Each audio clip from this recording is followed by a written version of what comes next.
Olá, gente querida, a paz do Senhor Jesus. Este amigo que vos fala, Pastor Sérgio.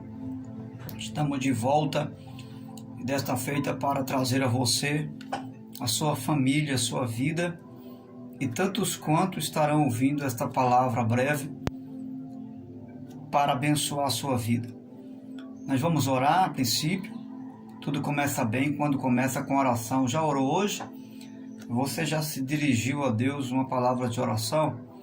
Então, se não, chegou a sua hora, o seu momento.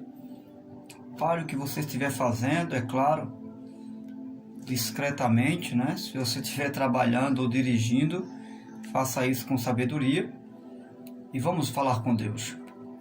Pai bendito, te louvamos pela bênção de poder estar aqui nesta hora e desta feita para falar com o Senhor. E também com um desejo imenso de ouvir a Tua voz. Ó nosso Deus, eu oro em favor desta pessoa que estará ouvindo essa Tua palavra. Que haja mudanças, que essa palavra sirva de alento, de direção, de graça para essa vida. Assim eu te peço, assim te agradeço em nome e para a glória do Senhor Jesus. Você que crê, diga amém. Graças a Deus. Respire esse ar, o bom ar de Deus, o bom ar da graça de Deus. Isso faz bem para você. Muito bem, eu quero, nesse momento, ler um texto da palavra de Deus que está em Gênesis, capítulo 3, versículo 8, 9 e 10. A epígrafe dessa rápida reflexão, eu quero dar com a seguinte pergunta: fugir ou viver a realidade sem arrodeios? Vou repetir. Fugir ou viver a realidade sem arrodeios? Essa é a pergunta da reflexão. O texto diz assim, Gênesis 3, verso 8. Ouvindo o homem e sua mulher os passos do Senhor Deus, que andava pelo jardim, quando soprava a brisa do dia, esconderam-se da presença do Senhor Deus entre as árvores do jardim. Mas o Senhor Deus chamou o homem perguntando: onde você está? Ele respondeu: ouvi os teus passos no jardim, fiquei com medo, porque estava nu, por isso me escondi. E Deus perguntou: quem lhe disse que você estava nu? Você comeu do fruto da árvore da qual lhe proibi comer? Disse o homem: foi a mulher que me deste por companheira, que me deu do fruto da árvore, e eu comi. O Senhor perguntou então à mulher: que foi que você fez? Respondeu a mulher: a serpente me enganou e eu comi. Então, até aqui nós vamos estar embasados nessa reflexão. O texto é claro, é perceptível e é compreensível também. Você vai observar que após Deus ter criado o homem, dado ao homem autonomia para viver no jardim do Éden, estabelecido um princípio de que o homem não comesse do único fruto que havia no meio do jardim, chamado árvore da vida. Eles assim desobedeceram e quando perceberam que pecaram contra Deus, porque a primeira percepção do pecado foi enxergar a si mesmo. Eles enxergaram-se que estavam nus. Seus olhos fizeram com que eles se enxergasse o seu próprio pecado. Sua consciência, que era imaculada, agora ficou maculada. E eles começaram a perceber a sua própria nudez. E diante dessa situação, ou seja, diante deste pecado, deste mal que lhes sobreveio, e como consequência trouxe a todos nós esse mesmo mal, diz o texto sagrado que quando perceberam que o Senhor vinha, porque o texto diz que, a narrativa do texto diz que Deus vinha conversar com o homem toda a tarde, e em meio à brisa da tarde, a Bíblia diz que Deus vem se aproximando e eles percebem que o Senhor vem ao encontro deles. e eles fogem e se escondem. E o Senhor, na sua soberania, no seu poder, sabendo onde Adão estava e sabendo já tudo o que havia acontecido, Deus traz consigo um meio de relacionamento, que é a conversa. E Deus pergunta a Adão: onde você está? Isso apenas para criar um vínculo de comunicação, porque Deus é um ser comunicativo. E ele diz: Senhor, eu vi o Senhor se aproximar e me escondi. Deus pergunta: por que você fugiu? Por que você se escondeu? Ele diz: porque eu estava nu. E o Senhor pergunta: quem disse a você que você estava nu? E eles revelam ali a gravidade do problema. Eles confessam e comeram do fruto que não deveria comer. Só que Adão não diz que ele comeu voluntariamente. Ele diz que a mulher que Deus lhe deu o fez ele comer. Quando Deus se dirige à mulher, a mulher aponta o pecado, o erro para a serpente.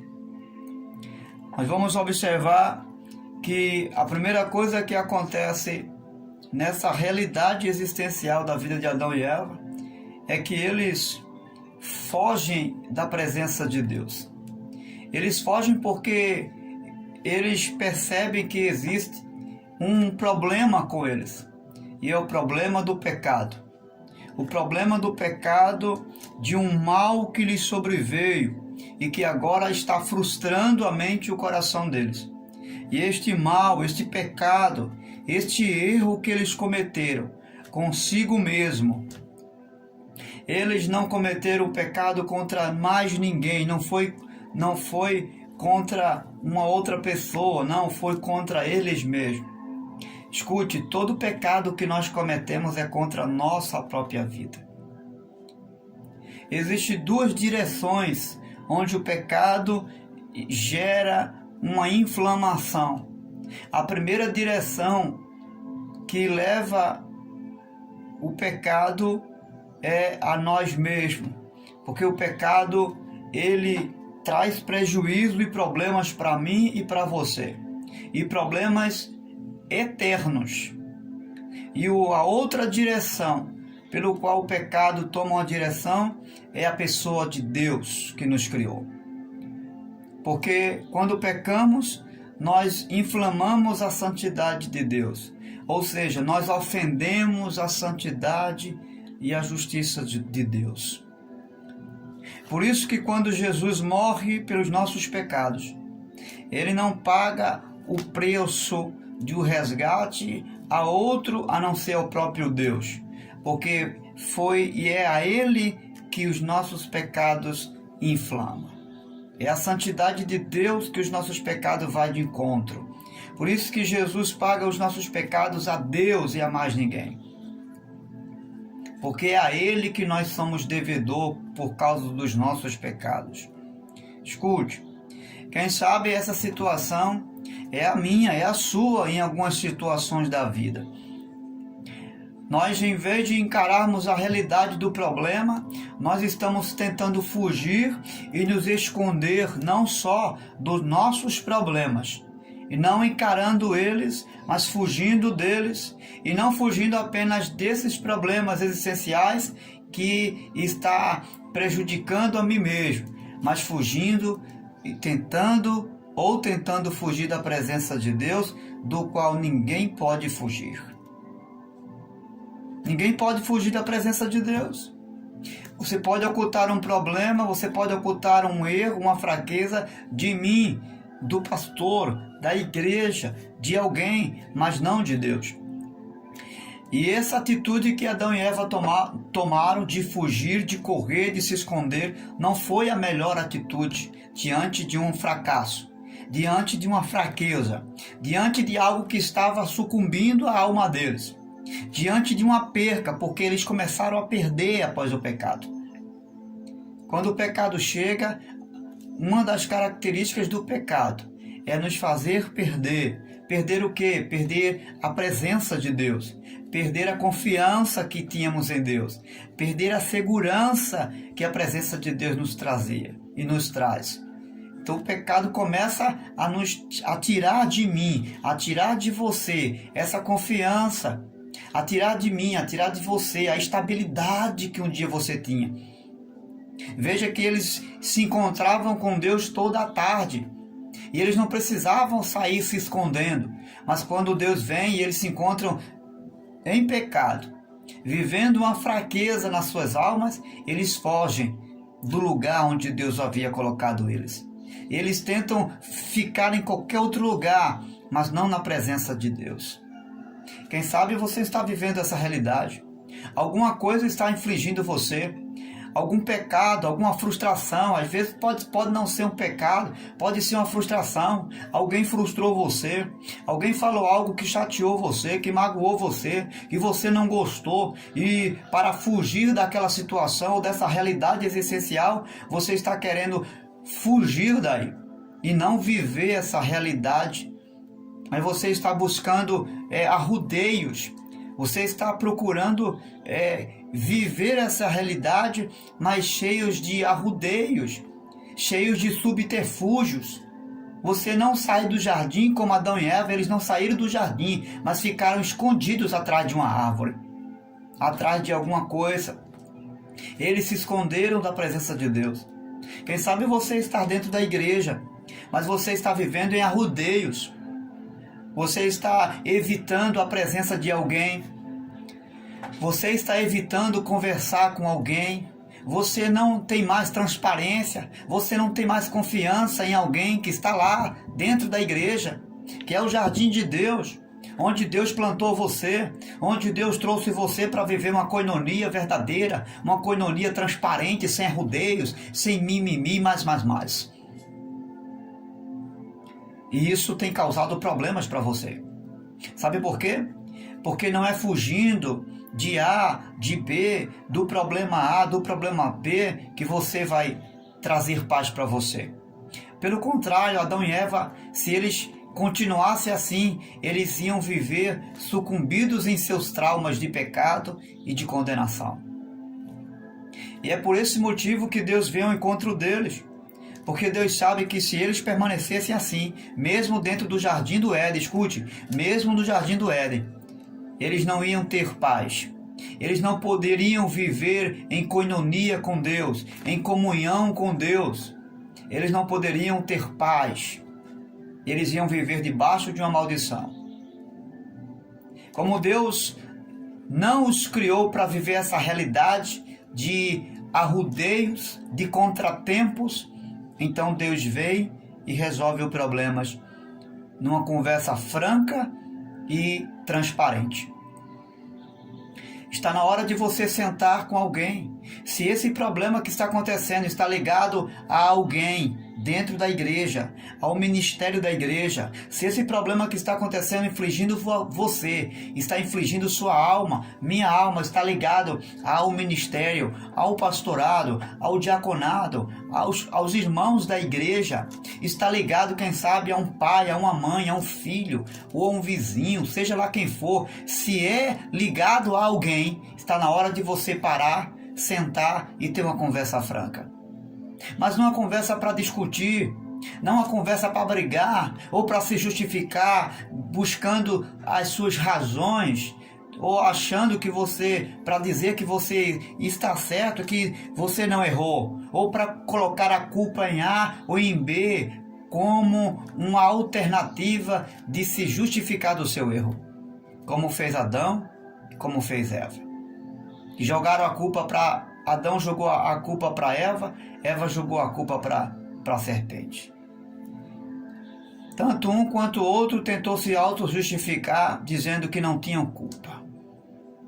Mas a Bíblia diz que se queixa o homem se não for dos seus próprios pecados. Não tem como fugir, meu querido. Reconheça o seu pecado. Devo reconhecer o meu pecado quando erro.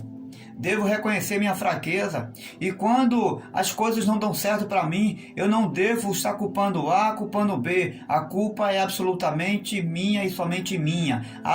Absolutamente sua e somente sua. E como resolver isso? Vivendo sem arrodeios, sem esconder. Tem algumas pessoas que costumam dizer: o tempo vai sarar isso.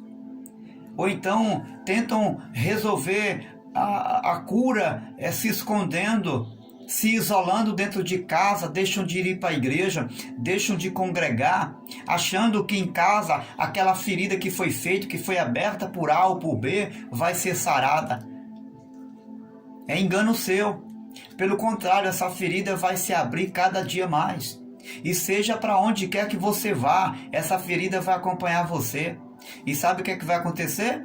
No final das contas, se você chegar a morrer com essa ferida aberta, que é uma figura do pecado, que é a figura de um trauma que está na sua alma, você pode ir para o inferno, meu querido. Sua alma pode estar debaixo de uma condenação se você não lançar fora isso. Se você não reconhecer que essa fraqueza não foi, este erro não é de A e de B, mas este erro é propriamente meu ou seu. E a primeira coisa que precisamos fazer para nos libertar desse mal, para nos libertar deste trauma, dessa condenação, desse jugo que está traumatizando você, que está afastando você de pessoas que lhe amam e que lá no fundo você também ama, mas deu vazão para essa situação afastar você do povo de Deus, afastar você da família, afastar você de um marido, de um esposo, da esposa, dos filhos, da família. O primeiro passo a fazer é reconhecer que você e eu pecamos. Quando Davi pecou, não é? Lembra que ele adulterou com Betseba? Ele matou o marido dela, assassinou o marido dela. Ele não disse que a culpa era de Betseba. Ele não disse que a culpa era de Urias, o qual ele mandou matar. Não. Ele disse a Deus: Senhor, eu pequei, então somente pequei, contra ti somente pequei. Davi está dizendo: a culpa é toda minha. Eu sou o responsável pelo que aconteceu, mas ninguém é responsável. Somente eu pequei e pequei contra Deus. Davi disse assim. Então, esse é o primeiro passo. Reconhecer que você pecou. Reconhecer que o erro não foi de A, não foi de B. O erro foi meu, o erro foi seu. Esse é o primeiro passo para começar a ter um diálogo diante de Deus.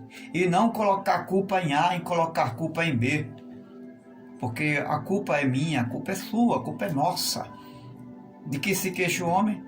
Dos seus próprios pecados. Reconheça a sua fraqueza. O segundo passo não é tentar resolver o problema da sua maneira.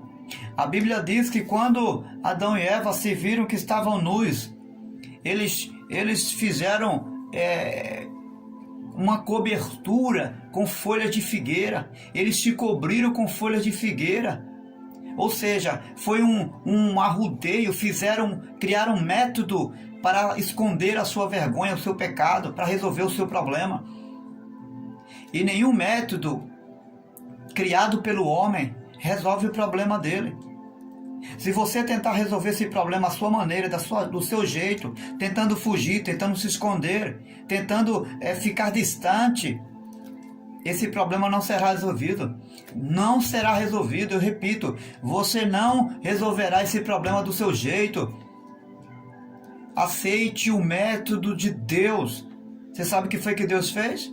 O texto diz que Deus cobriu ele com peles de animais, como a figura do Cordeiro de Deus, que lá na frente haveria de se manifestar como o Verbo encarnado, ia morrer por mim e por você, e a sua vida, ele iria imputar os meus pecados nele, e a sua justiça ia ser imputada em mim. E a sua justiça como uma cobertura, como uma veste veste da justiça, iria cobrir os meus e os seus pecados. Aceite o método de Deus, que é Jesus Cristo.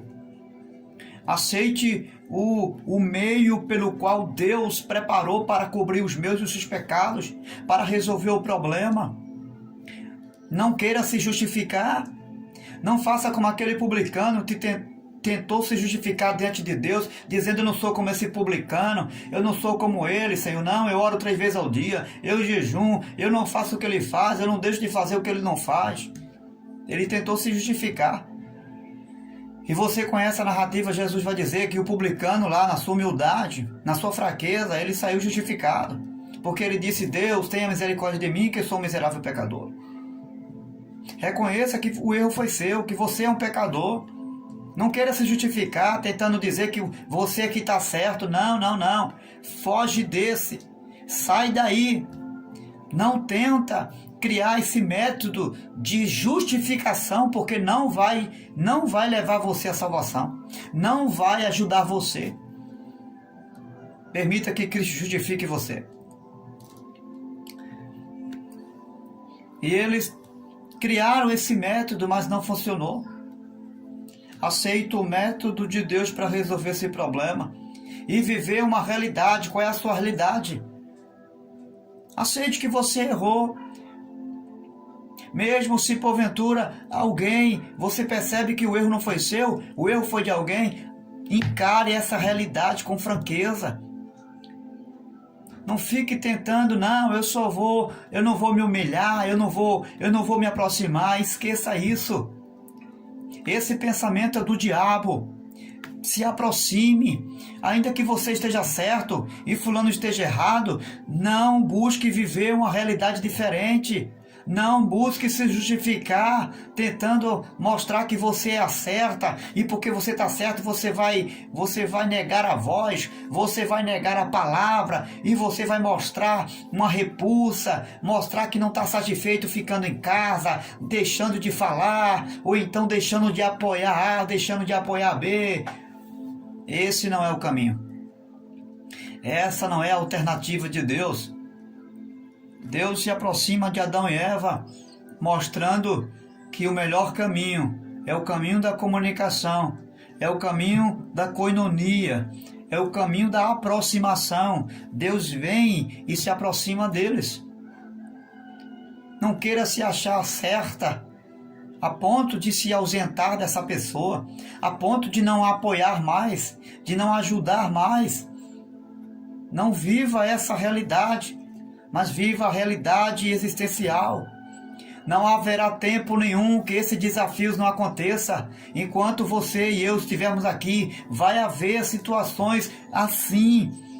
E toda vez que surgir uma situação semelhante, que infligir sua vida, que trazer problemas e prejuízos para você, traumas à sua mente, que levar você a uma decepção, todas as vezes, essas coisas vão levar você a viver um trauma dentro de si e vai levar você sempre a fugir da realidade que você deve viver. E qual é a realidade que você deve viver? É não sair do lugar onde Deus colocou você, é não fugir das pessoas porque falaram com você, é não negar a sua voz porque falaram com você, é não criar um método que não é o método de Deus para continuar vivendo no jardim de Deus. Eu e você precisamos mudar de comportamento. A partir de hoje, tome uma postura diferente. Chega para Deus. Se o seu problema é com alguém, está ligado a alguém, chega para essa pessoa. Pede perdão. Resolve o problema de forma pacífica, transparente. Abra o seu coração. Rasgue o seu coração. Não fique com o coração fechado, escondendo que está tudo bem, quando na verdade não está nada bem, quando na verdade há um mal, existe um ódio, existe uma mágoa, quando na verdade você não está aceitando essa pessoa, quando na verdade você está fingindo ser o que não é, e Deus está lhe dando uma oportunidade. Quando Deus chega diante de Adão e Eva, Ele está dando a oportunidade de Adão abrir o coração Deus está dando oportunidade aos dois para resolver o problema com transparência e com realidade, sem arrodeios. Essa é a sua hora. Se o seu problema está direcionado a Deus, porque você cometeu algo contra Deus, chega diante de Deus e rasga o teu coração e diga para Deus o que aconteceu. Não fique jogando uma desculpa para A, para B, como Adão e Eva fez. Diga para Deus: Deus, eu pequei. Deus, eu cometi esse erro, mas eu estou disposto a consertar. Eu estou disposto a começar tudo de novo, a começar do zero. E Deus vai te dar uma nova oportunidade. Assim como Deus não matou Adão e Eva, eles não morreram. Pelo contrário, Deus se colocou no lugar deles e no lugar de morte. Deus morreu por Adão e Eva. Ao invés de Deus matar Adão e Eva, a Bíblia diz que Deus matou o cordeiro no lugar de Adão e Eva. Ele não quer matar você. Ele não quer expulsar você da presença dele. O que Deus deseja é que eu e você venhamos a nos corrigir diante dele. Coloca diante de Deus o teu problema. Reconhece tua fraqueza. E ele está pronto para te dar uma nova chance. A perdoar você. A levar você a viver uma nova realidade na sua presença. Esquece o que se passou. Começa a viver o novo de Deus para você. Deus não chegou para Adão e Eva para condená-los, não. Pelo contrário, Deus os disciplinou, porque todo aquele que cria também disciplina. Todo aquele que cria coloca regras e princípios de vida. E como um Deus justo, Deus não poderia deixar de disciplinar Adão, tampouco a Eva. E essa disciplina de melhorar, de voltar atrás, de reconhecer sua fraqueza e a minha, faz parte de um novo recomeço. Faz parte de uma nova história com Deus. Não sem Deus, porque Deus não deixou Adão e Eva. Você vai ver que a graça de Deus continuou com Adão e Eva. Embora foi uma graça comum, mas eles estavam recebendo a graça da vida e de uma vida contínua. Deus estava provendo todas as suas necessidades. Deus não lhes abandonou. Deus lhes proveu todos os recursos que precisavam para viver. E viver na sua presença. Deus te abençoe. E se for preciso recomeçar, recomece. Não fugindo, não se escondendo. E não deixe dar tempo para resolver problemas, sejam eles que estejam direcionados a alguém ou a pessoa de Deus. Resolva este problema hoje, agora, antes que o sol se ponha, e comece uma nova vida, uma vida na presença de Deus, não debaixo de uma maldição e nem de condenação, mas debaixo da graça e de uma graça oportuna, que é de viver na presença de Deus, consertando aquilo que deu errado, consertando aquilo que não acertaram, corrigindo os erros, não dando continuidade aos erros, mas começando do zero, voltando atrás, revendo aonde foi que errou, para começar de novo, e começar de novo na presença de Deus. Deus é o Deus do novo. Deus é o Deus que está pronto para recomeçar e recomeçar tudo de novo com você. Deus te abençoe. Deus te dê graça e te dê uma nova oportunidade. Em nome do Senhor Jesus.